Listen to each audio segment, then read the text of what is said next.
अस्सलामुअलैकुम मेरे प्यारे बच्चों, क्या हाल है? आप सब ठीक है?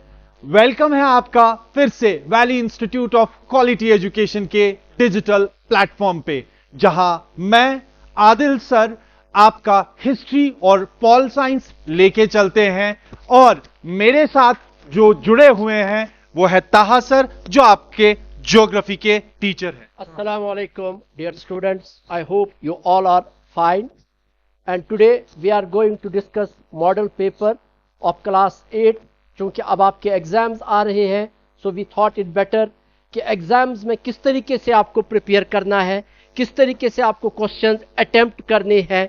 So for that reason आज हम आपके सामने हाजिर हैं और आज हम आपका SST, जिसमें आपके 3 कंपोनेंट्स है, हिस्ट्री, सिविक्स एंड जियोग्राफी, वो हम आपके साथ डिस्कस कर रहे हैं. Back to Adil sir.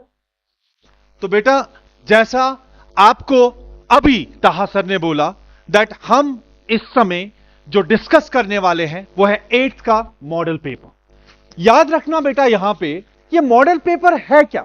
Model paper आपको एक आइडिया देता है. मॉडल पेपर आपके लिए एक एनालाइजेशन है दैट पेपर आएगा कैसे, पेपर अगर आएगा तो क्वेश्चंस आएंगे कहां से और किस चैप्टर में हमें कौन सा क्वेश्चन मिलने वाला है, लॉन्ग आंसर कहां से आएगा, किस चैप्टर के कितने मार्क्स है, हमें इस चैप्टर में या टोटल पेपर में कितने समय या कितना समय दिया गया है. उसी सिलसिले में हम दो वैली के टीचर्स इस पेपर को या इस मॉडल पेपर को डिस्कस करने जा रहे हैं. तो शुरू करते हैं मॉडल पेपर हमारा. सबसे पहले बात करेंगे हिस्ट्री की. अगर आप चेक करोगे बेटा, मैंने यहां पे आपको 4 चैप्टर्स दिखाए हैं या 4 चैप्टर जो है वो यहां पे हाईलाइट मैंने किए हुए हैं बेटा. ये रहे वो चैप्टर्स जो आपको हिस्ट्री में पूछे जाएंगे आपके टर्म 2nd एग्जामिनेशन में. अगर आप चेक करोगे बेटा, सबसे पहला जो चैप्टर है that is when people rebel, या हम आम तौर पे एक आम से अक्षर में इसको बोलेंगे, एक आम से अल्फाज में, that is the revolt of 1857. और इसमें बेटा याद रखिए आपको कितने मार्क्स पूछे जाएंगे? 4 मार्क्स. उसके बाद अगर हम देखते हैं दूसरा चैप्टर जो है that is the women caste and reform, and from this chapter you are going to have the 4 marks in your board pattern examination, in your final examination, talking about the making of national movement. एक अहम तरीन chapter जिसकी अहमियत आपके हर एक exam में है, because यहां से आपको लॉन्ग आंसर डायरेक्ट मिल जाएगा. लॉन्ग आंसर क्वेश्चन आपको पूछा जाएगा नेशनल मूवमेंट से. उसके बाद इंडिया आफ्टर इंडिपेंडेंस, इस चैप्टर से you will get only the 3 marks. कोई दिक्कत तो नहीं बेटा. आगे जब हम देखते हैं we are going to have political science. Political science में सबसे पहला चैप्टर जो पूछा जाएगा या जो आपके बोर्ड एग्जामिनेशन में आपको मिलेगा that is the Indian constitution. और इस इंडियन कॉन्स्टिट्यूशन से बेटा 4 मार्क्स बने. उसके बाद why do we need a parliament से बेटा आपको 4 मार्क्स बने. उसके बाद बात करेंगे अंडरस्टैंडिंग अवर क्रिमिनल जस्टिस सिस्टम. यहां से बेटा आपको कितने मार्क्स आ रहे हैं? 3 मार्क्स. और हां, आगे हम देखेंगे कि इस चैप्टर से हमें लॉन्ग आंसर मिल रहा है या शॉर्ट आंसर मिल रहा है या सिर्फ ऑब्जेक्टिव मिल रहे हैं, लेकिन फिलहाल अभी के लिए हम सिर्फ ये देख रहे हैं कि हमें कितने मार्क्स आ रहे हैं. उसके बाद अगर हम बात करेंगे अंडरस्टैंडिंग मार्जिनलाइजेशन, सिर्फ 2 मार्क्स यहां से मिलेंगे बेटा. ऐसा नहीं है कि सिर्फ 2 मार्क्स है, हर एक मार्क्स मैटर करता है. 1 मार्क्स से पोजीशन ऊपर या 1 मार्क्स से पोजीशन नीचे जाएगी. And the last chapter that is going to be asked that is the public facilities. अब ज्योग्राफी का बेटा ताहा सर डिस्कस करेंगे. तो बेटा जैसे कि आदिल सर ने आपको बोला, अब हम बात जियोग्राफी की करेंगे. और जहां तक जियोग्राफी का ताल्लुक है तो 4 चैप्टर्स है आपके और कुल मिलाकर 16 मार्क्स आपको जियोग्राफी पोर्शन से पूछा जाएगा. और अगर हम चैप्टर वाइज मार्क्स डिस्ट्रीब्यूशन की बात करेंगे तो सबसे पहले बेटा एग्रीकल्चर, और इस चैप्टर से आपके 5 मार्क्स जो है वेटेज. और दूसरा जो चैप्टर है इंडस्ट्रीज तो 4 मार्क्स.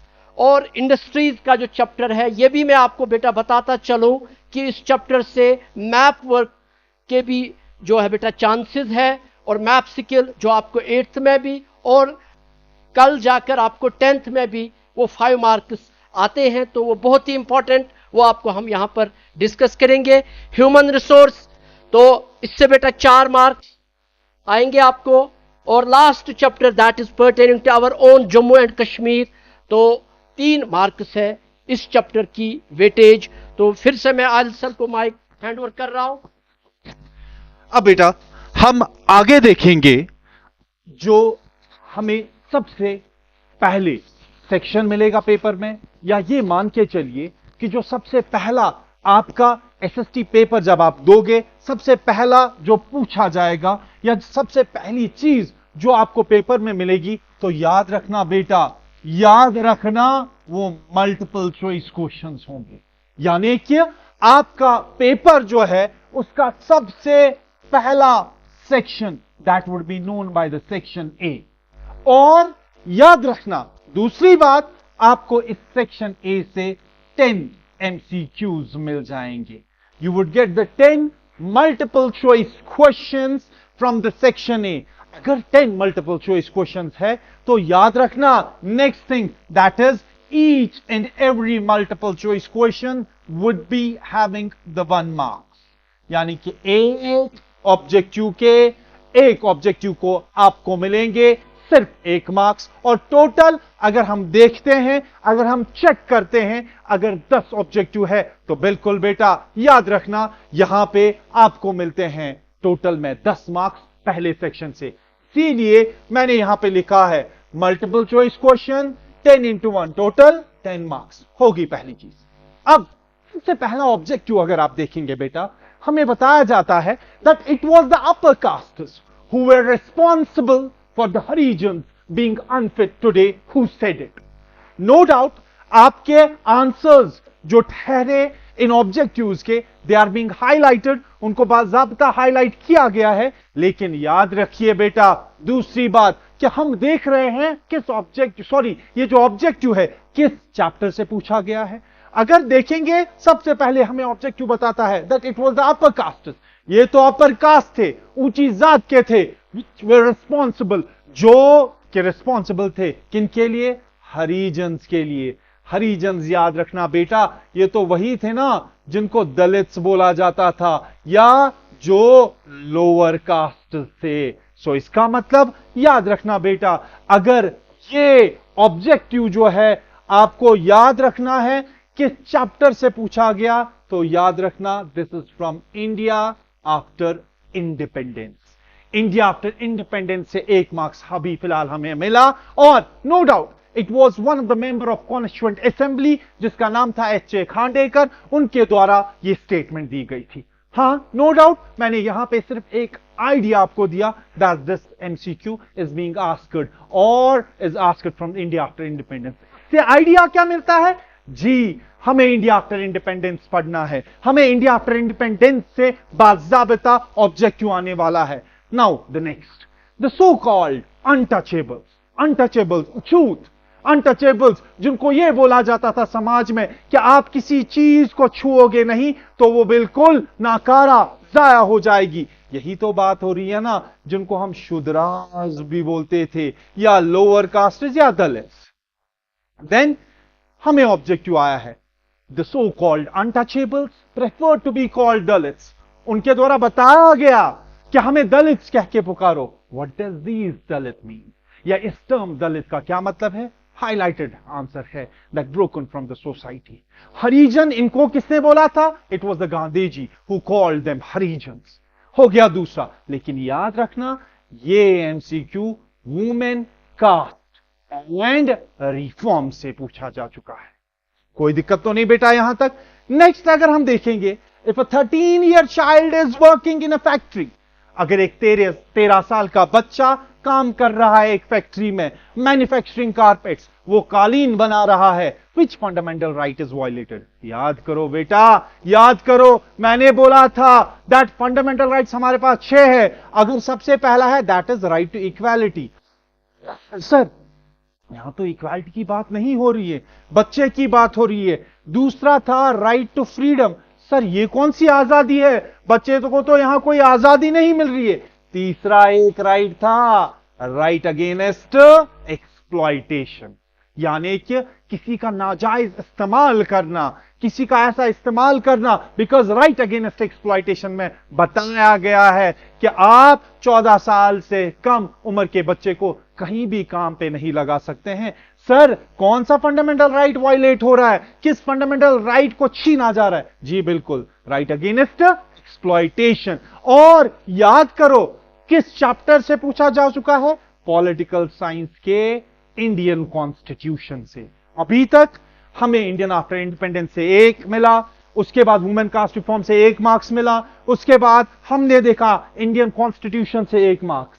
आगे जब हम बढ़ते हैं तो सबसे पहले in Subhash Kumar versus the state of Bihar 1991, the supreme court held right to life is a fundamental right under Article 21 of the Constitution and it includes right to the enjoyment of।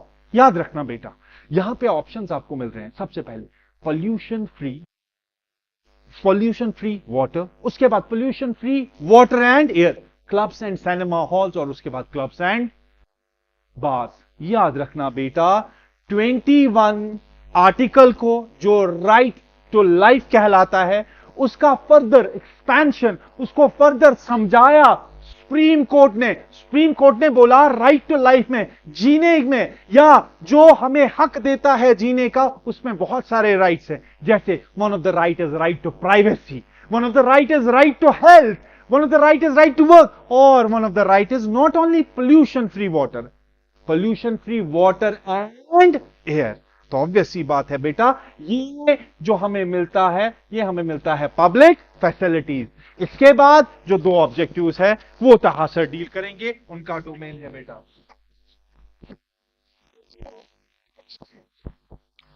तो बेटा ये MCQ number 5 and MCQ number 6 they are pertaining to geography portion.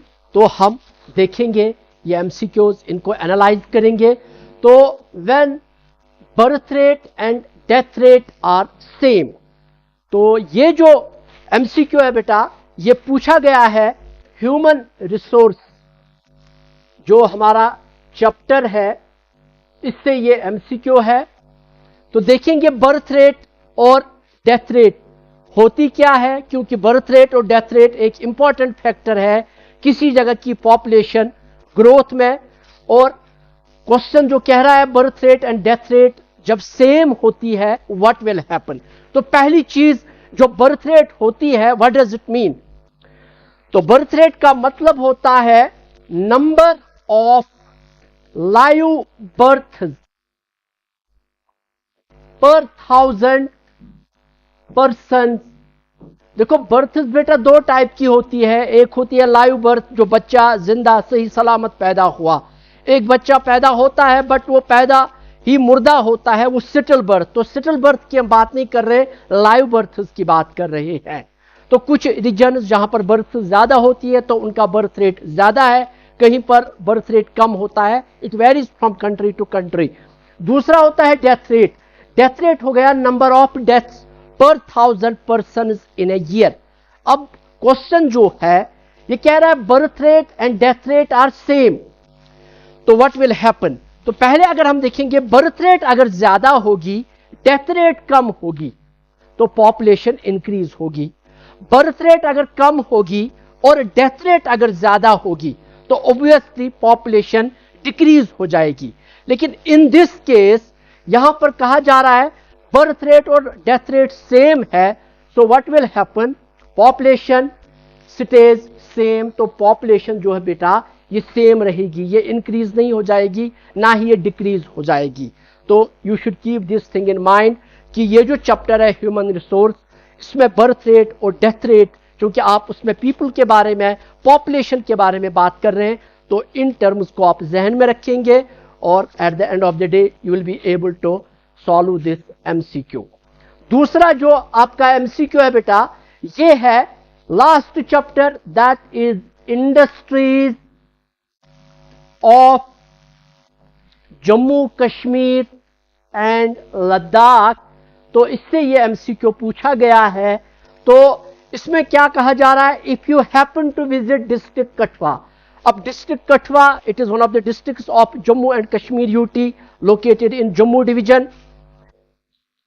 Which of the following handicraft would you expect there. तो handicrafts की आपने बात की होगी class में, यानी कश्मीर जो है ये पूरी दुनिया में फेमस है फॉर इट्स हैंडमेड प्रोडक्ट्स. तो कठुआ डिस्ट्रिक्ट किस हैंडीक्राफ्ट के लिए फेमस है, तो इट इज बसोली पेंटिंग्स. तो याद रखना बेटा, बसोली भी एक जगह है वहां पर, और ये पेंटिंग्स के लिए फेमस है, हाथ से जो पेंटिंग्स होती है. तो Kathua district is famous for Basohli paintings.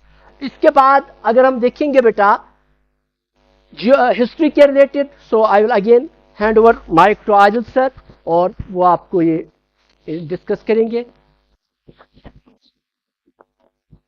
अब बेटा अगर नेक्स्ट हम ऑब्जेक्टिव की ओर देखें तो यहां पे एक टर्म लिखा गया है. इसमें दो चीजें आपको साबित होगी या दो चीजों का आइडिया आपको यहां से मिल जाएगा बेटा. अगर आप देखोगे यहां पे एक टर्म लिखी है, द टर्म थारा मुखरतम मीन्स. याद रखना बेटा, सबसे पहली चीज अगर देखा जाएगा, this objective is being asked from the women caste and reform. हो गया एक चीज. अभी तक हमें एक ऑब्जेक्टिव तो मिल चुका है वुमेन कास्ट एंड रिफॉर्म से, एक मार्क्स यहां से आ गया. उसके बाद एक और अब मार्क्स आ गया ऑब्जेक्टिव में. लेकिन हां याद रखना, आपको पता होगा आपके हिस्ट्री बुक में साइड ब्लॉक्स दिए गए हुए हैं, and this objective is being asked from the side block. जब आप वुमेन कास्ट एंड रिफॉर्म के लास्ट पेज पे आ जाओगे, आपको कुछ मूवमेंट्स मिलेंगे. सेकेंड लास्ट पेज पे आओगे तो आपको एक स्टेटमेंट मिलेगा पेरियार का. Periyar one of the reformer from the south India, उनके द्वारा ये टर्म बताई गई है. और लेकिन असल में ये एक संस्कृत टर्म है. हां, गूगल के हिसाब से अगर आप देखोगे, if you would search that the term थारा मुखरतम मीन्स, आपको मिल जाएगा उधर पे the girl is given away to serve as a slave of the bride groom. ये भी आंसर मिल जाएगा.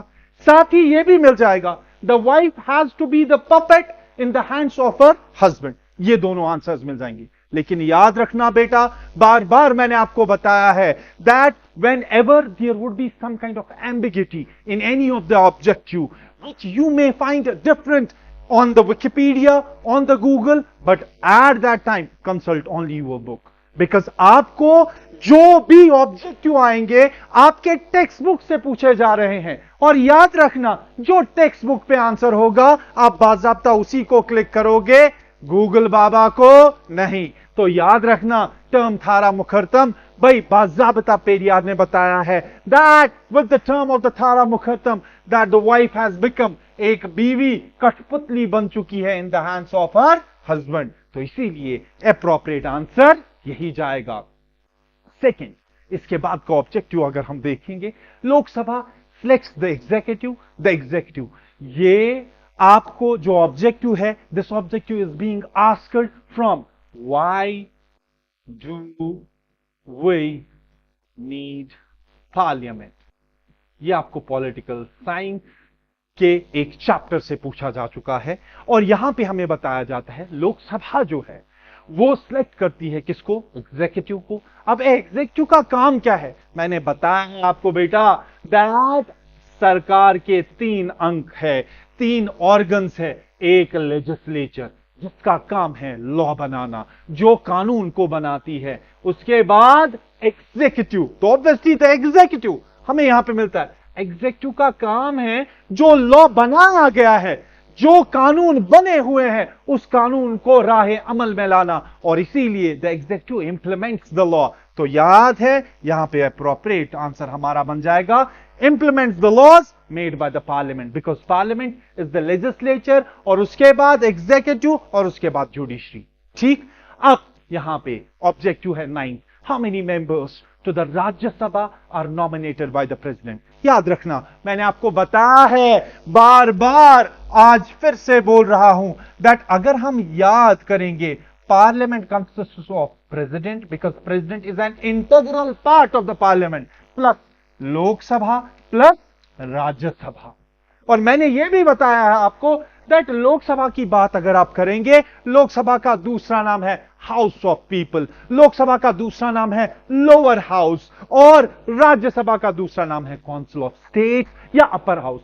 हमें लोकसभा से क्वेश्चन नहीं है, हमें लोकसभा से क्वेश्चन नहीं है, लेकिन फिर भी याद रखना लोकसभा की कैपेसिटी 545, जिसमें 543 जो है वो इलेक्टेड होते हैं, यानी कि इलेक्शन के जरिए, and 2 are nominated by the president from the Anglo Indian community. हमें तो लोकसभा से नहीं बेटा, राज्यसभा से क्वेश्चन पूछा जा चुका है, और इसीलिए याद रखना राज्यसभा की स्ट्रेंथ है 245, जिसमें 233 जो है वो इलेक्टेड होते हैं, और 12 व्यक्ति ऐसे हैं विच आर नॉमिनेटेड, जिनको इलेक्शन की जरूरत नहीं, जिनको नॉमिनेट करता है कौन? प्रेसिडेंट। कहां से? एंग्लो इंडियन कम्युनिटी से। और आप देखेंगे 3 और 2 5, 3 और 1 4, और ऑब्वियसली 245। सो अप्रोप्रिएट आंसर हमारा 12। How many members to the Rajya Sabha are nominated by the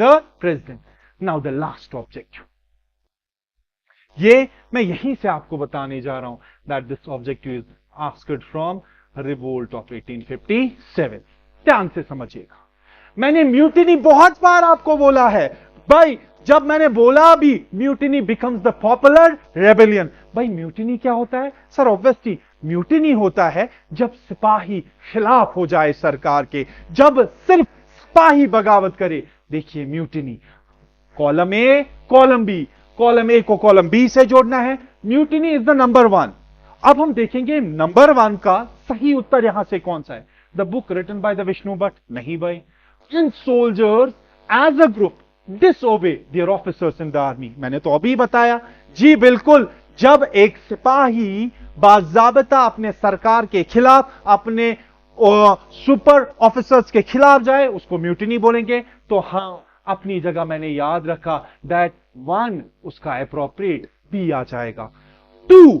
2 का मैं दिखाऊंगा तेबिन रेबेलियन। ये भी आपको रिवोल्ट ऑफ 1857 के एक साइड ब्लॉक से गया है, because this was one of the rebellion. एक रेबेलियन उठा था उधर पे एक साम्राज्य किंग के खिलाफ। हालांकि इस रेबेलियन को भाई नीचे दबाया गया, लेकिन ये साउदर्न चाइना का रेबेलियन था। तो मैं देख रहा हूं क्या कहीं पे चाइना का है? जी, an uprising in the southern parts of the China. तो 2 का सर अप्रोप्रिएट क्या जाएगा? सी। हां भाई, 2 का सी जाएगा। और उसके बाद मझाप्रवस, ये भी आपको वहीं से लिस्ट ऑफ 85 रूल्स एक साइड ब्लॉक दिया गया है। तीनों के तीनों साइड ब्लॉक से पूछे जा चुके हैं। मझाप्रवस was one of the book in which there was written that kind of the list of 85 rules, और इसको लिखने वाले थे विष्णु भट्ट गोडसे। इसका मतलब मेरा 3 का अप्रोप्रिएट है ए।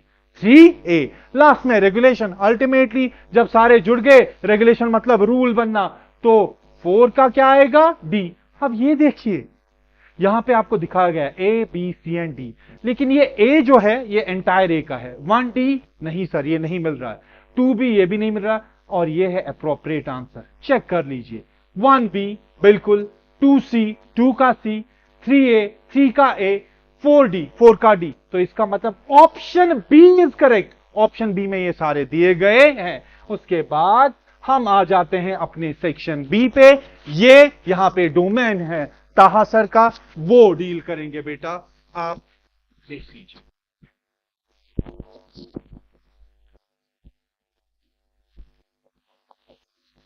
तो बेटा अब हम बात सेक्शन बी की करेंगे। 5 क्वेश्चंस इसमें, and every question it carries 2 marks. और इस सेक्शन बी में आपके बेटा 3 क्वेश्चंस जियोग्राफी पोर्शन से पूछे जाएंगे। Question number 11, question number 12 and question number 15। तो इसको डिस्कस करने से पहले let me remind you my dear students, जहां तक एमसीक्यू का ताल्लुक है, तो एमसीक्यू में क्या होता है, बहुत सारे बच्चे एट टाइम्स देखा गया कि वो एमसीक्यू में पूरा स्टेटमेंट आंसर स्क्रिप्ट पर लिखते हैं, चारों ऑप्शंस लिखते हैं, फिर राइट ऑप्शन मेंशन करते हैं। So that is not the thing you need to do in the exam.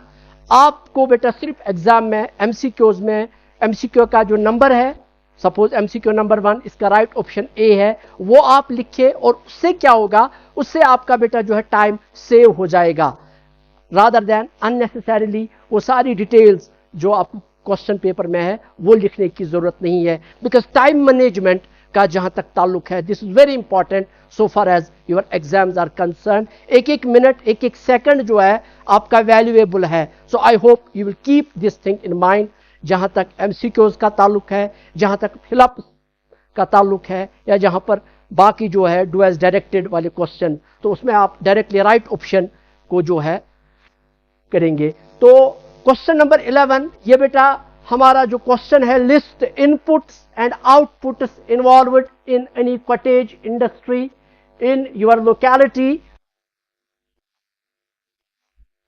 और any mineral based industry of Jammu and Kashmir. तो हमने बेटा इंडस्ट्रीज की बात की, हमारे 2 चैप्टर्स है इंडस्ट्रीज के रिलेटेड, एक है इंडस्ट्रीज इन जनरल और दूसरा है industry in Jammu Kashmir and Ladakh. तो हमने इनपुट की भी बात की जहां तक इंडस्ट्रियल सिस्टम का ताल्लुक है, और हमने आउटपुट की भी बात की है। तो यहां पर हम बात करेंगे कॉटेज इंडस्ट्री। तो कॉटेज इंडस्ट्री आपने पढ़ा होगा हाउस होल्ड इंडस्ट्री, वो इंडस्ट्रीज जहां पर मैन्युफैक्चरिंग होती है, घर में फैमिली मेंबर्स ही जो है इन्वॉल्व होते हैं, कोई मॉडर्न जो है आपका टेक्नोलॉजिकल सिस्टम वहां पर नहीं होता है। और अगर कॉटेज इंडस्ट्री की बात करेंगे कश्मीर में, इसकी सबसे बेस्ट एग्जांपल है बेटा कांगड़ी मेकिंग, जो कि आज भी हाथ से बनती है। और अगर हम इस इंडस्ट्री की बात करेंगे, इसका इनपुट क्या है और इसका आउटपुट क्या है, बिकॉज एक इंडस्ट्रियल सिस्टम, ये इनपुट, प्रोसेसिंग और आउटपुट ये इससे बनता है। इनपुट में अगर आप देखेंगे बेटा विकर, इसमें आपको वो अंदर वाला वो फायर पॉट जिसमें हम वो कोयला रखते हैं, ये इनपुट है। और इसमें आपको लेबर की जरूरत है, ये इनपुट्स है। और जहां तक आउटपुट का ताल्लुक है, आउटपुट में आपको वो फाइनल प्रोडक्ट मिलता है। तो आउटपुट में बेटा आपको कांगड़ी जो है मिलेगी, जो हम फिर यूज करते हैं फॉर हीटिंग पर्पजेज। तो ये है कॉटेज इंडस्ट्री कश्मीर की एक जो हमने लिया, दैट इज कांगड़ी। और दूसरा अगर हम देखेंगे मिनरल बेस्ड इंडस्ट्री, हमने पढ़ा है ये जो है factories, industries on the basis of raw material, ये मिनरल बेस्ड, ये एग्रो बेस्ड, ये फॉरेस्ट बेस्ड या मरीन बेस्ड। तो मिनरल बेस्ड इंडस्ट्रीज वो इंडस्ट्रीज होती है जो मिनरल ओर्स को यूज करते हैं। और कश्मीर का जहां तक ताल्लुक है, यहां पर एक इंपॉर्टेंट इंडस्ट्री है, वो है बेटा सीमेंट इंडस्ट्री। तो इस सीमेंट इंडस्ट्री का इनपुट और आउटपुट क्या है? तो अगर हम देखेंगे सीमेंट इंडस्ट्री में जो इनपुट है वो है बेटा लाइमस्टोन, नियर अबाउट 75% जो सीमेंट में यूज होता है लाइमस्टोन। दूसरा हमारा जो इनपुट है बेटा इसमें, दैट इज सिलिका 20%, जो सीमेंट की मैन्युफैक्चरिंग में हो गया 95%। और 5% जो है बेटा जिप्सम, ये है मेन इंग्रेडिएंट्स इन सीमेंट इंडस्ट्री। और इसके साथ साथ लेबर भी आपको चाहिए, आपको वो टेक्निकल, ठीक है, वो इंफ्रास्ट्रक्चर भी चाहिए। और फिर हम देखते हैं आउटपुट सीमेंट है जिसको हम कंस्ट्रक्शन में यूज करते हैं। और जहां तक इन इंग्रेडिएंट्स का ताल्लुक है, लाइमस्टोन का ताल्लुक है, सिलिका का ताल्लुक है, जिप्सम का ताल्लुक है, ये लोकली अवेलेबल है। और खासकर जो हमारा पांचचोक, अथवाजन, जेवन, थिव जो रीजन है वहां पर ये ज्यादा पाया जाता है। And this is the reason, आप देखेंगे जो ज्यादा कश्मीर में सीमेंट मैन्युफैक्चरिंग प्लांट्स है वो इसी थिव, जेवन रीजन में ही जो है लोकेटेड है। तो ये हो गया आपका एक क्वेश्चन। इसके बाद क्वेश्चन नंबर 12, ये है बेटा give 2 differences between public sector and joint sector industry. ये हमारा चैप्टर है इंडस्ट्रीज। ये है industries of Jammu Kashmir and Ladakh, ये है इंडस्ट्रीज। और पब्लिक सेक्टर और जॉइंट सेक्टर इंडस्ट्रीज में क्या फर्क है, ये हम जो है बेटा अंडरस्टैंड करने की कोशिश करेंगे। पब्लिक सेक्टर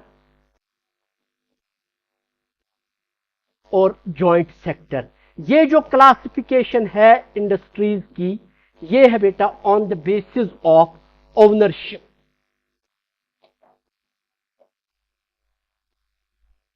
तो पब्लिक सेक्टर इंडस्ट्रीज बेटा वो इंडस्ट्रीज होती है, और इस चैप्टर का आपको वन शॉट भी आ चुका है, वहां पर आप डिटेल में इसको देख सकते हैं। Those industries which are owned, controlled and operated by the government.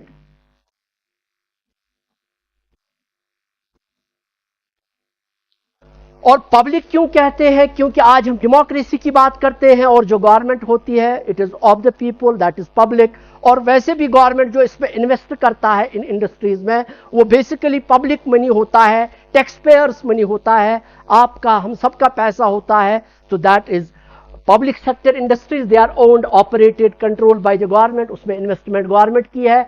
और इसकी जो एग्जाम्पल है बेटा स्टील, वन एग्जाम्पल। और जब आपको एग्जाम में ये आएगा इस टाइप के क्वेश्चंस, तो आप डेफिनेटली एक एग्जाम्पल जो है मेंशन करें, steel authority of India limited, SAIL, या इसी तरीके से हिंदुस्तान एरोनॉटिक्स लिमिटेड, या इसी तरीके से Bhilai steel plant. These are some of the examples of public sector industries. आप कुछ और एग्जाम्पल्स भी देख सकते हैं नेट से। दूसरी जो क्लासिफिकेशन है ज्वाइंट सेक्टर इंडस्ट्रीज, तो basically on the basis of ownership हमारे पास चार है, public sector, private sector, joint और कोऑपरेटिव्स। तो यहां पर हमें प्राइवेट की बात नहीं करनी है, ज्वाइंट। तो ज्वाइंट सेक्टर बेसिकली होता है बेटा public, that is controlled by the government, private partnership, उसमें 50-50 बेसिस पर 50% इन्वेस्टमेंट पब्लिक की और 50% प्राइवेट सेक्टर की इन्वेस्टमेंट होती है। और इसकी जो सबसे बेस्ट एग्जाम्पल है हमारे मुल्क में, दैट इज मारुति उद्योग, और जिसका अब नाम है बेटा मारुति सुजुकी। तो सुजुकी जो है बेटा ये बेसिकली जापानीज कंपनी है, और इसकी कोलैबोरेशन है विद इंडिया। तो हम देखते हैं it is one of the examples of joint sector industries. Back to Adil sir.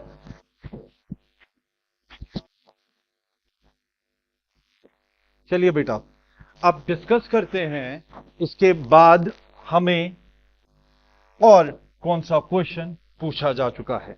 ठीक, तो अगर हम देखेंगे बेटा यहां पे जो क्वेश्चन नंबर 13 है वो हमें बता रहा है, how did the cooperative societies set up in Jammu and Kashmir on the suggestion of sir Walter Lawrence helped in abolishing money lending system.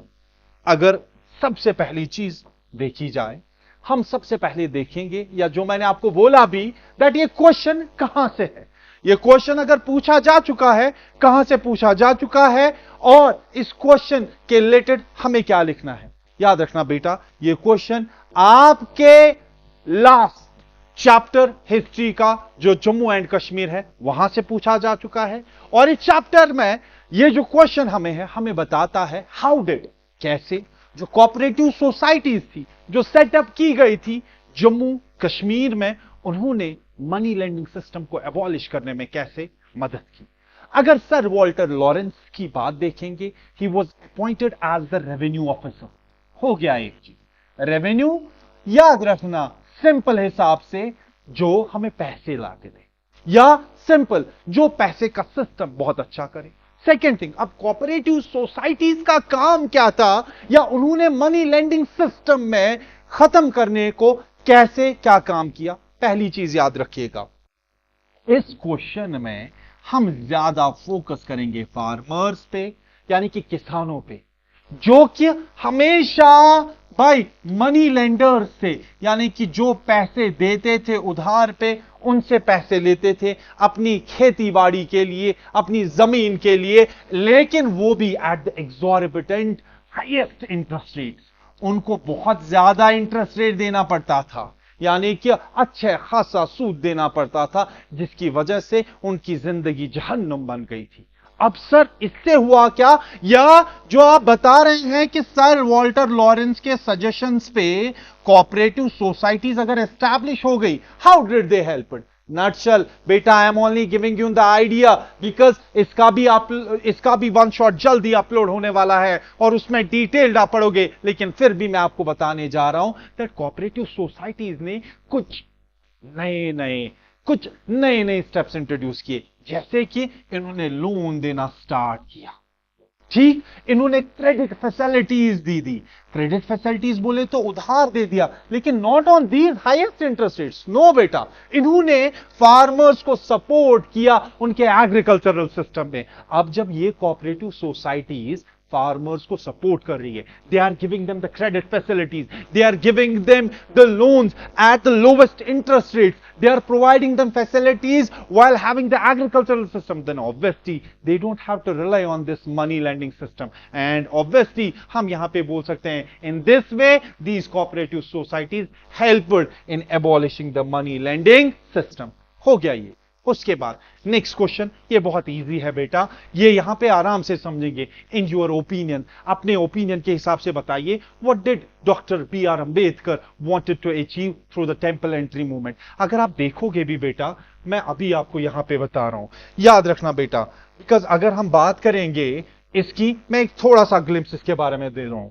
1927 में टेंपल एंट्री मूवमेंट हुई थी, और ये स्टार्ट करने वाले खुद डॉक्टर बी आर अंबेडकर, जो खुद लोअर कास्ट से थे। लेकिन हां, हमें इस क्वेश्चन में क्या पूछा जा चुका है, नॉर्मल आप खुद देख लीजिए हमारे ओपिनियन से, what did doctor B R Ambedkar wanted to achieve this. इसका मतलब ये वुमेन कास्ट एंड रिफॉर्म से ये क्वेश्चन पूछा जा चुका है, और वो भी 2 मार्क्स का क्वेश्चन है। हम कितना लिखेंगे? ज्यादा से ज्यादा 2 मार्क्स के लिए सर 4 लाइनें काफी है, उससे ज्यादा नहीं।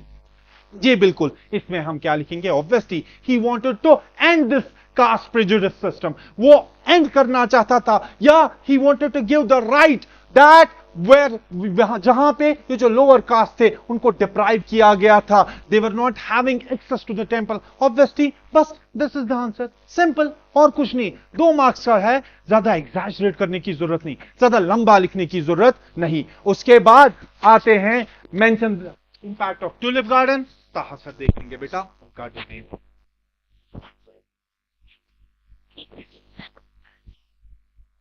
तो बेटा ये जो क्वेश्चन है, ये अगेन लास्ट चैप्टर जो आपकी जियोग्राफी बुक का है, industries of Jammu Kashmir and Ladakh, और उसमें अगर हम देखेंगे एक इंपॉर्टेंट इंडस्ट्री वो है टूरिज्म इंडस्ट्री। और जम्मू कश्मीर का जहां तक ताल्लुक है बेटा, ये एक टूरिस्ट डेस्टिनेशन है। हर साल यहाँ पर लाखों टूरिस्ट्स आते हैं, और ये टूरिज्म जो है जम्मू कश्मीर की इकॉनमी को कंट्रीब्यूट करता है, जम्मू कश्मीर के जीएसडीपी को कंट्रीब्यूट करता है। और इसी टूरिज्म में अगर हम देखेंगे, हमारे पास बहुत सारे टूरिस्ट डेस्टिनेशंस हैं, गुलमर्ग है, पहलगाम है, सोनमर्ग है, हमारे पास मुगल गार्डन्स है, हमारे पास एक एशिया का लार्जेस्ट ट्यूलिप गार्डन भी है। और अगर हम उसकी बात करेंगे कि वो किस तरीके से जम्मू कश्मीर की इकॉनमी को या टूरिज्म को प्रमोट करता है, तो जहां तक ट्यूलिप गार्डन का ताल्लुक है बेटा, आप देखेंगे पिछले साल जो अप्रैल का डेटा है, 3.7 लाख टूरिस्ट्स यहाँ पर आए हैं, और उसमें अगर हम देखेंगे उससे लाखों और करोड़ों जो है रेवेन्यू जनरेट हुआ है। और इस तरीके से, चूंकि ये बिल्कुल बेटा 2 मार्क्स का क्वेश्चन है, एट मैक्स 20 वर्ड्स या 25 वर्ड्स तक आप लिखेंगे, तो इसका एक बहुत बड़ा स्कोप है। और अपार्ट फ्रॉम ट्यूलिप गार्डन हमारे पास बाकी जो मुगल गार्डन्स हैं वो भी जम्मू कश्मीर की इकॉनमी को कंट्रीब्यूट करते हैं। So I will again hand over the mic to Adil sir. अब बेटा यहां पे अगर हम देखेंगे, हम अपने नेक्स्ट सेक्शन पे आते हैं। सो याद रखना बेटा, अगर हम नेक्स्ट सेक्शन की बात करते हैं तो चेक कर लीजिएगा बेटा ध्यान से, एक minute. Now we are going to have the section सी।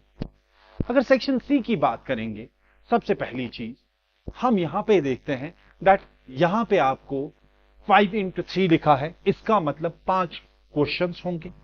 आपको 5 क्वेश्चंस को अटेम्प्ट करना है और एक क्वेश्चन के आपको 3 मार्क्स मिलेंगे टोटल में। ऑब्वियसली जब 5 क्वेश्चन है 3 into 5 हो गया 15।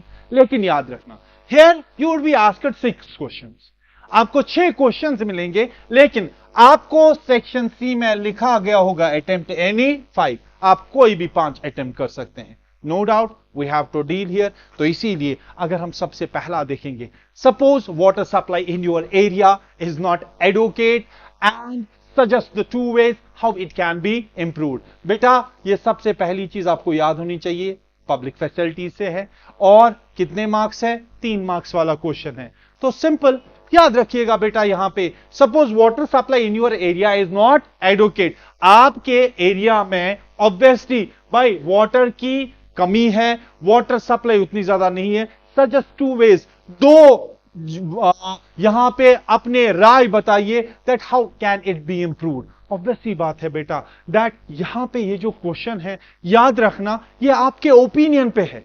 मैं आपको यहां पे हजारों ओपिनियन दे सकता हूं, या आपके पास 2000 ओपिनियन हो सकते हैं दैट हम कैसे करेंगे, हम वाटर को जाया नहीं होने देंगे, हम रेन हार्वेस्टिंग, वो भी एक प्रोग्राम है। लेकिन मैं ये बता रहा हूं दैट आपको suggest only 2, you have to suggest only 2 ways how it can be improved। There are n number of the ways through which the water can be improved, या जहां पे आपको वाटर सप्लाई ज्यादा नहीं है उसके प्रकार से आप कैसे कर सकते हो। आप गवर्नमेंट के जरिए भी एफर्ट ले सकते हो, आप इंडिविजुअली भी एफर्ट ले सकते हो। लेकिन मेरे कहने का मकसद है दैट 3 मार्क्स वाला क्वेश्चन है, ज्यादा से ज्यादा आपको यहां पे सिर्फ 2 वेज बताए गए हैं। इनिशियली सबसे पहले थोड़ा सा हेडिंग देके अपनी 2 राय दे दीजिएगा, उससे ज्यादा नहीं बेटा, बिकॉज मार्क्स 3 मार्क्स वाला क्वेश्चन है, ज्यादा से ज्यादा आपको 2-3 लाइंस में इसको आंसर देना है, बिकॉज ऑलरेडी क्वेश्चन आपको बता रहा है that suggest only the 2 ways।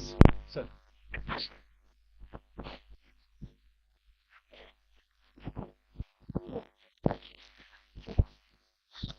Question number 17, suggest how ever growing young population of India can be converted into developed human resource। तो चैप्टर है बेटा ह्यूमन रिसोर्सेज, जिसका हमने पहले भी जिक्र किया, बहुत ही इंपॉर्टेंट चैप्टर। और एक कंट्री का जो सबसे बड़ा रिसोर्स होता है बेटा, वो होता है people as a resource, human resource which is the ultimate resource. और यहां पर जो क्वेश्चन आपसे चाहता है कि यंग पॉपुलेशन यानी वर्किंग पॉपुलेशन जो है, क्योंकि वो ज्यादातर यंग पॉपुलेशन, और एक कंट्री का सबसे बड़ा जो एसेट होता है वो यही youth, young population, can be converted into developed human resource. तो किस तरीके से इसको और ज्यादा बेहतर बनाया जा सके, किस तरीके से इसको और जो है डेवलप किया जा सके। देखो बेटा, जहां तक ह्यूमन रिसोर्स का ताल्लुक है ये वैरी करता है, और अगर आपके पास एक स्किल्ड पर्सन है तो ऑब्वियसली वो एक नॉन स्किल्ड पर्सन से ज्यादा बेटर ह्यूमन रिसोर्स के तौर पर प्रूव कर सकता है। हमारे पास अगर हेल्दी पीपल है यानी हेल्थ, इसी तरीके से एजुकेशन, ये कुछ इंपॉर्टेंट क्राइटेरियाज हैं बेटा जो किसी जगह की ह्यूमन रिसोर्स को ज्यादा बेहतर साबित करते हैं। तो इन चीजों पर हमें फोकस करने की जरूरत है, और इसके लिए आपको पता होना चाहिए हमारे मुल्क में एक मिनिस्ट्री है जिसको हम बोलते हैं human resource development, ministry of human resource development, जिसका पूरा फोकस इसी पर है कि किस तरीके से हम ह्यूमन रिसोर्स को ज्यादा से ज्यादा बेटर बना सके। सो ये क्वेश्चन आपसे इस चीज का तकाजा करता है, तो इन चीजों पर आप फोकस करेंगे। सो अब आते हैं बेटा क्वेश्चन नंबर 18।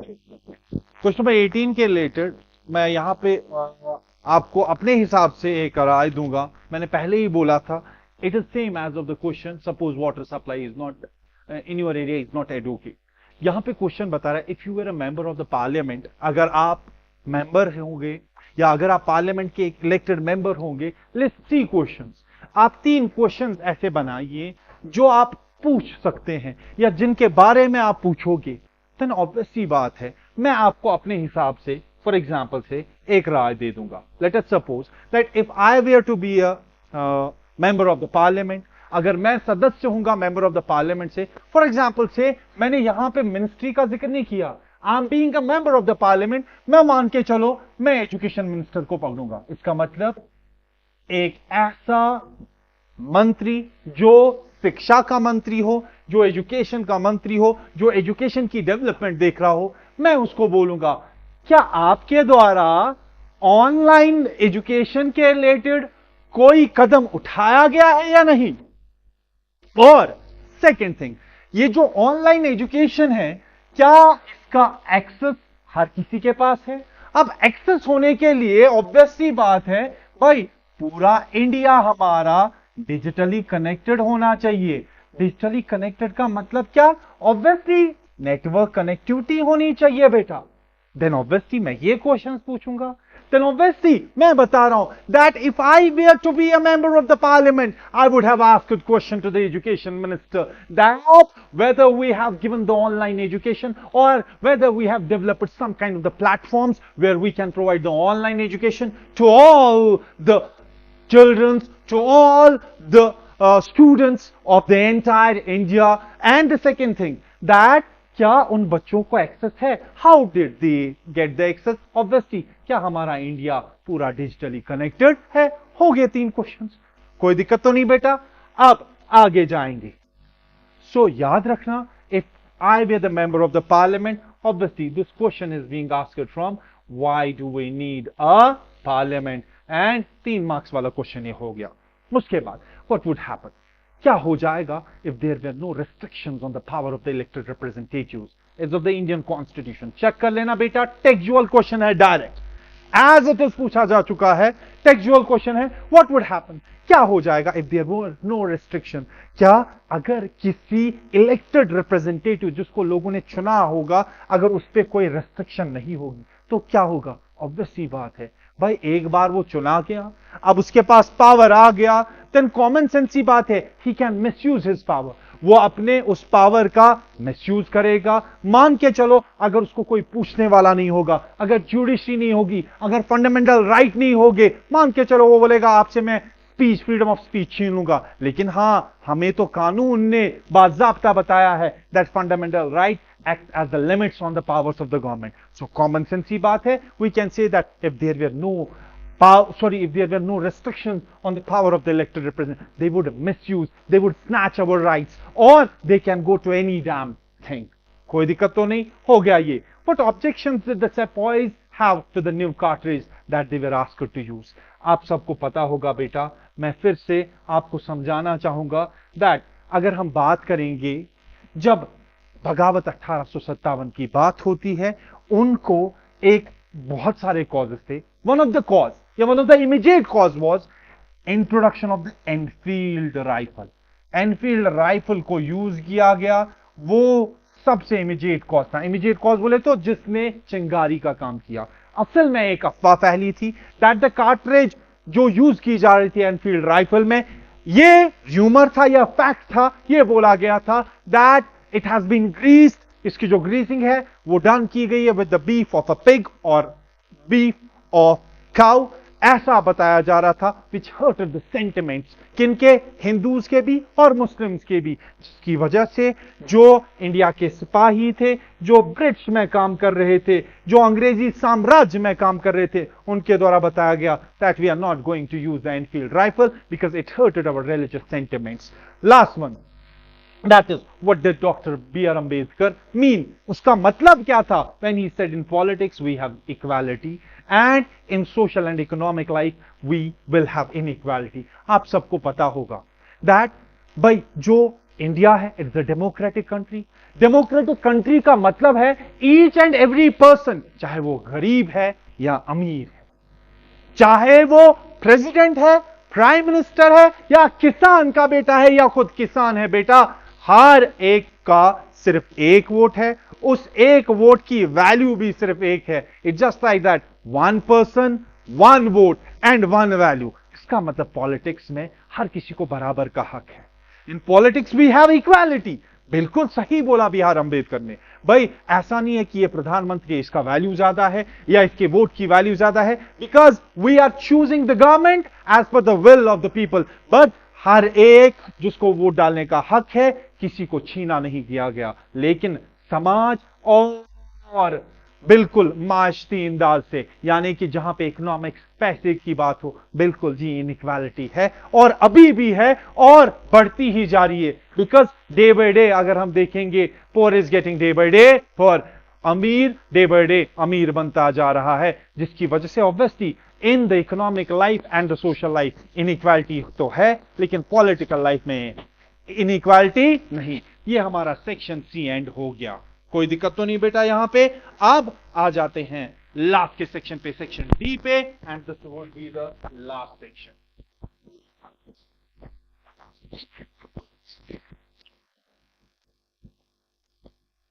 तो अब आपका बेटा लास्ट सेक्शन आ रहा है, सेक्शन डी, और इसमें आपके 3 क्वेश्चंस हैं and every question it carries 5 marks.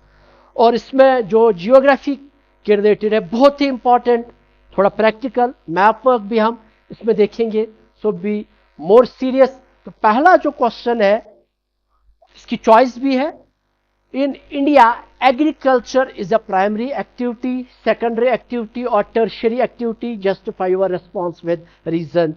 तो पहले हम इस चैप्टर का जहां तक ताल्लुक है, ये बेटा एग्रीकल्चर से आया है ये क्वेश्चन, और पहले हम इसको डिस्कस करेंगे, बाद में हम मैप वर्क की बात करेंगे। तो एग्रीकल्चर जो है बेटा, ये याद रखिए, ये एक इकोनॉमिक एक्टिविटी है। इकोनॉमिक एक्टिविटी वो एक्टिविटी होती है बेटा जो इंसान करता है फॉर फाइनेंशियल गेन्स, ताकि इंसान उससे पैसा कमाए और अपनी जो रोजी रोटी है, वो लाइवलीहुड जो है वो फुलफिल करे, वो होता है इकोनॉमिक एक्टिविटीज। कुछ एक्टिविटीज होती है यहां पर, ये भी मैं बताता चलूं, नॉन इकोनॉमिक, जैसे आप सोशल सर्विस करते हैं, जैसे आप कभी ब्लड डोनेशन करते हैं, तो वो बेटा नॉन इकोनॉमिक एक्टिविटी। यहां पर बात economic activity, and agriculture is one of the ancient and age old economic activity. और जहां तक इकोनॉमिक एक्टिविटीज का ताल्लुक है बेटा, इनको हम 3 कैटेगरीज में डिवाइड करते हैं, प्राइमरी एक्टिविटी, सेकेंडरी और टर्शियरी। तो अब हम एक एक करके इनको एनालाइज करेंगे और देखेंगे एग्रीकल्चर किस वाले टाइप में फिट होता है। तो प्राइमरी एक्टिविटी या प्राइमरी सेक्टर जो है बेटा, इसमें क्या होता है, extraction and exploitation of natural resources.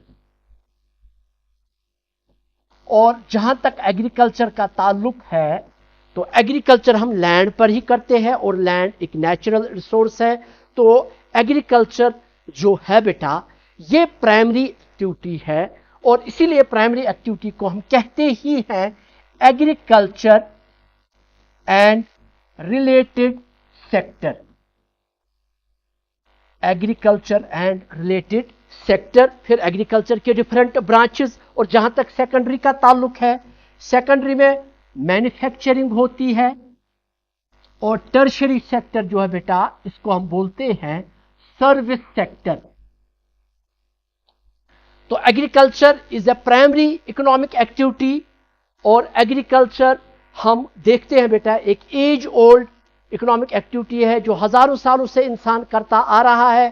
फिर एग्रीकल्चर के डिफरेंट ब्रांचेस है, सबसिस्टेंस एग्रीकल्चर है जो आप सिर्फ अपनी फैमिली नीड्स को फुलफिल करने के लिए करते हैं, कमर्शियल फार्मिंग आप करते हैं, मार्केट ओरिएंटेड है वो, लेकिन बेसिकली जहां तक एग्रीकल्चर का है वो है प्राइमरी। और प्राइमरी इसको कहा क्यों जाता है वो आप देखेंगे, क्योंकि रॉ मटेरियल जो है, अगर सेकेंडरी सेक्टर मैन्युफैक्चरिंग इंडस्ट्रीज की अगर हम बात करें, वो भी डिपेंडेंट है एग्रीकल्चर प्राइमरी सेक्टर पर। रॉ मटेरियल मिसाल के तौर पर आपके पास कॉटन टेक्सटाइल फैक्ट्री है, तो वो सेकेंडरी में आता है, लेकिन रॉ मटेरियल आएगा रॉ कॉटन।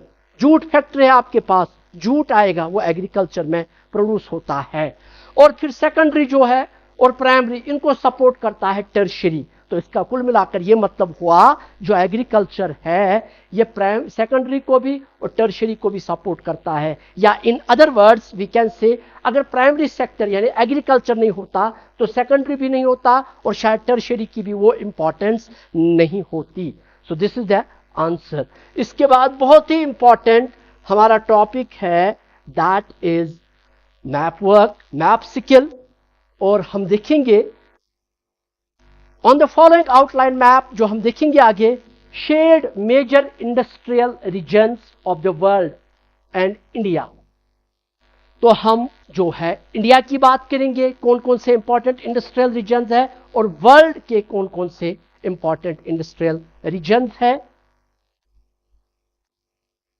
तो अगर हम देखेंगे बेटा दुनिया के जो इंपॉर्टेंट इंडस्ट्रियल नेशंस है, नॉर्थ अमेरिका, और नॉर्थ अमेरिका में हमारे पास है बेटा यूएसए, यहां पर मैं इसको एनसर्कल कर रहा हूं, और यूएसए का एक हिस्सा है बेटा यहां पर अलास्का। तो US is one of the most industrialised, highly industrialised nation of the world. इसी तरीके से यूएस के पास से एक नेबरिंग कंट्री है कनाडा, तो यह भी दुनिया की एक हाईली इंडस्ट्रियलाइज्ड कंट्री है। अगर हम यूरोप की बेटा बात करें तो ये वाला रीजन, तो यूरोप ऑलमोस्ट जो है इसका ईस्टर्न पार्ट भी, इसका वेस्टर्न पार्ट भी और इसका सेंट्रल पार्ट भी इंडस्ट्रियलाइज्ड है। और अगर हम इंपॉर्टेंट रीजन्स देखेंगे यूएस में, यहां पर रशिया है, यूक्रेन आप देखेंगे, ब्रिटेन की अगर आप बात करेंगे, फ्रांस की अगर आप बात करेंगे, जर्मनी की अगर आप बात करेंगे, वो आप देखेंगे बेटा इंडस्ट्रियलाइज्ड नेशंस है। और अगर हम एशिया की बात करेंगे तो एशिया में हम बेटा चाइना को देखते हैं, और यहां पर बेटा जापान एशिया में एक इंपॉर्टेंट इंडस्ट्रियल नेशन है। और अगर हम अपने मुल्क की बात करेंगे, इंडिया की बात करेंगे, तो जहां तक हमारी कंट्री का ताल्लुक है, बेसिकली एग्रीकल्चर में आपने पढ़ा होगा ये एक एग्रेरियन नेशन है। 2/3 of our country's population dependent है एग्रीकल्चर 66%।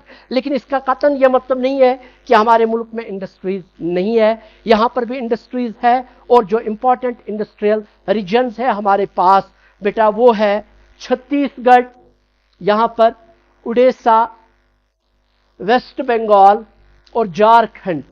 ये जो 4 स्टेट्स हैं, यहां पर अगर आप देखेंगे बेटा most of the iron and steel plant यहां पर अवेलेबल है।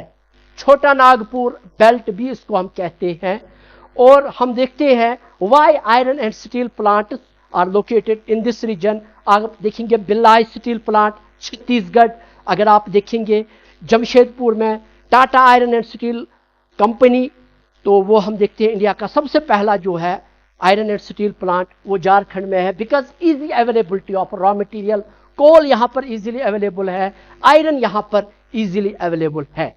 और अगर हम बात करेंगे बेटा यहां पर बेंगलुरु की बात करेंगे तो ये आईटी हब है, आईटी कैपिटल बेंगलुरु जो है आईटी कैपिटल है ये कर्नाटका की, और आईटी जो है इंफॉर्मेशन टेक्नोलॉजी उसका हम देखते हैं ये हब है। और इसके साथ साथ अगर हम मुंबई की बात करेंगे फाइनेंशियल कैपिटल है, कॉटन टेक्सटाइल मिल्स जो है वो यहां पर आप देखते हैं एबंडेंस में अवेलेबल है, तो महाराष्ट्र में यहां पर। और अगर हम इस यहां पर गुजरात की बात करेंगे तो अहमदाबाद, ये भी आप देखेंगे एक इंपॉर्टेंट टेक्सटाइल प्रोड्यूसिंग रीजन है। मैनचेस्टर ऑफ इंडिया भी इसको कहा जाता है। तो इस तरीके से बेटा जियोग्राफी का जहां तक ताल्लुक है वो हमने डिस्कस किया। अब मैं फिर से आदिल सर को माइक हैंड ओवर कर रहा हूं। चलो बेटा यहां तक तो आपका ज्योग्राफी हो गया। अब हम लास्ट के पोर्शन पे आते हैं सर, अब हम लास्ट के पोर्शन पे आते हैं बेटा। तो ये तो सेक्शन डी है जो कि आपका लॉन्ग आंसर वाला जाएगा। और सबसे बड़ी चीज बेटा वो ये कि ये जो अभी तक आपको ताहा सर ने सेक्शन डी के बारे में बताया, याद रखना दैट आपको बताया भी गया होगा that this is the last section and ये लॉन्ग आंसर वाला सेक्शन है। तो आपको एनालाइजेशन वहां पे सीधे ताहा सर ने बोली कि कहां से आपको लॉन्ग आंसर मिलेगा। इसीलिए मैं आपको बताना चाहूंगा, अगर क्वेश्चन नंबर 23 की ओर देखेंगे, it is how was the politics of radicals with in the Congress different from that of the moderates? तो याद रखना, मैंने पहले ही बोला था, इंडियन नेशनल मूवमेंट से आपको लॉन्ग आंसर मिलेगा। और इस चैप्टर के टोटल 5 मार्क्स ही है बेटा, और आपको 5 मार्क्स ही मिले। हो गया ये सेकंड। इसका और भी आपको इसी से ही मिलेगा, यानी कि मेरे कहने का मकसद, अगर आप सेकंड और इसका देखोगे, what was the impact of civil disobedience movement on the princely states of Jammu and Kashmir, this is also the question, और this is the question again asked from this Indian national movement. और इसीलिए Indian national movement में आपको 2 questions मिलेंगे, question लेकिन एक ही attempt करना होगा, because you would be having a choice, और ये 5 मार्क्स वाला होगा। 5 मार्क्स का है तो मेरे हिसाब से 1 पेज तो बनता है बेटा, ठीक, बिकॉज 80 वर्ड्स तक तो बनते हैं। और यहां पे जो क्वेश्चन है, इट इज रेडिकल और मॉडरेट्स का डिफरेंस हमें देखना है।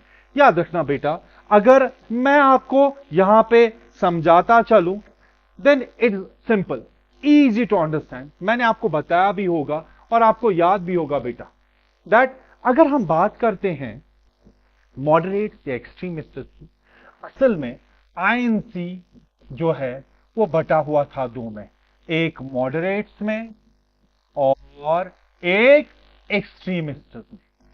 याद रखना बेटा, मॉडरेट्स वो थे जो पी क्यूब पे भरोसा करते थे।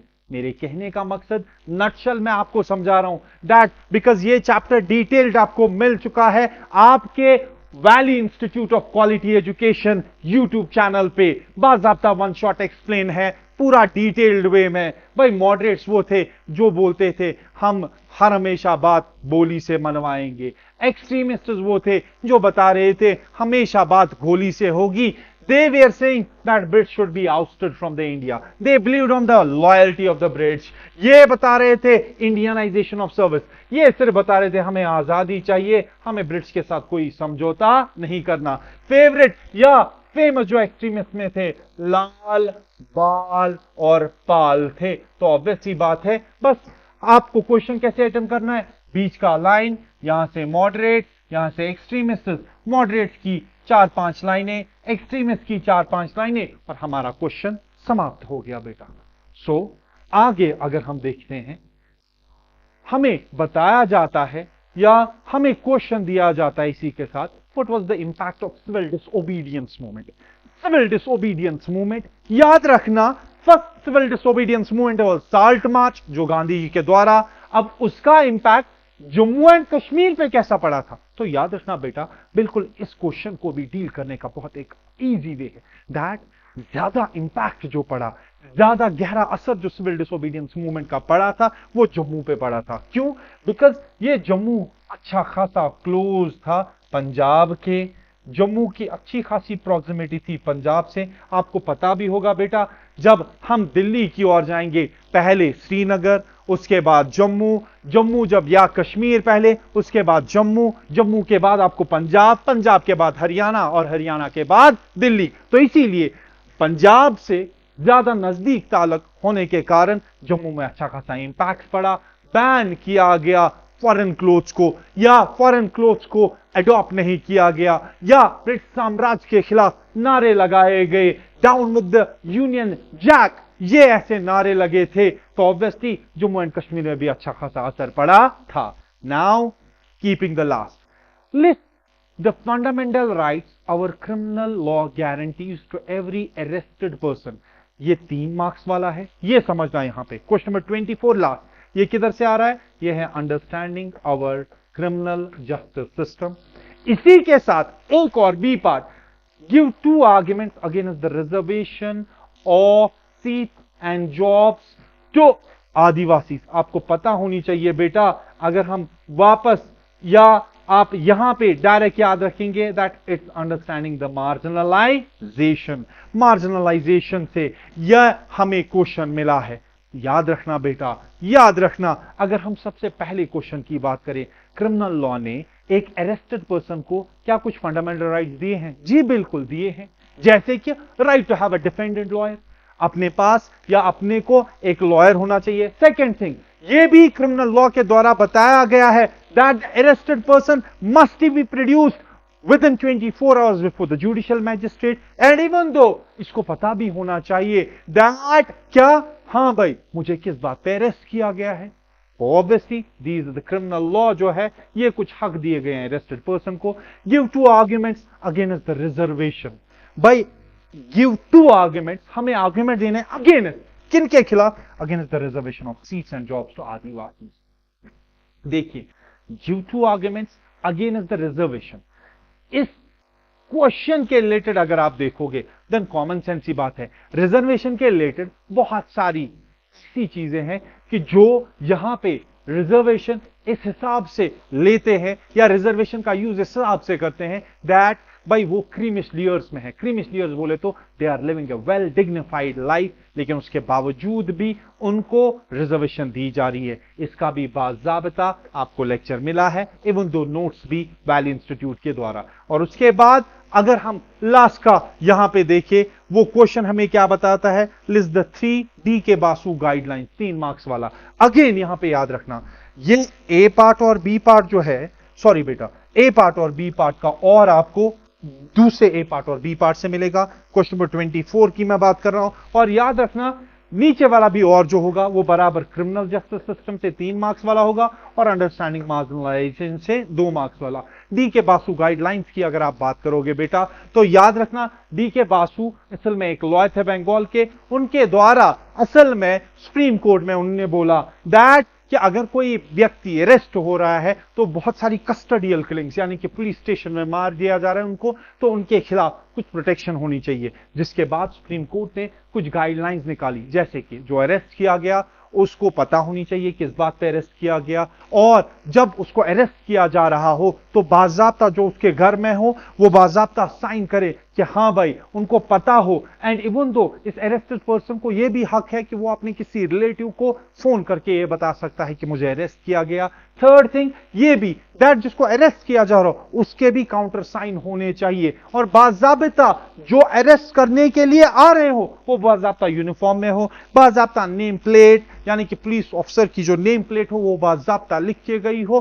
These are some of the guidelines of the D K Basu. उसके बाद give 2 reasons why Adivasis are becoming increasingly marginalised. बेटा ऑब्वियस सी बात है आपको इसके रिलेटेड बाज़ाब्ता चैप्टर मिल चुका है डिटेल्ड, और आप उसके रिलेटेड वो पढ़ सकते हो। There you would get all the answer related this, because जिन चैप्टर्स के आपको ऑलरेडी 1 शॉट डिटेल मिल चुके हैं उनमें कोई भी प्रॉब्लम नहीं होगी आपको।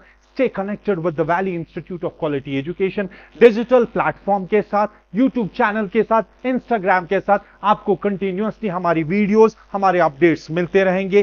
टिल देन अपनी कंसिस्टेंसी को मेंटेन करिए, टिल देन डेडिकेटेडली अपनी स्टडीज की ओर रहे। And I am saying that no one is going to come in front of you. No one is going to have any kind of obstacles in your path, because once you will be determined, once you will be consistent, inshallah कामयाबी आपकी होगी। Till then बेटा stay safe. Allah Hafiz.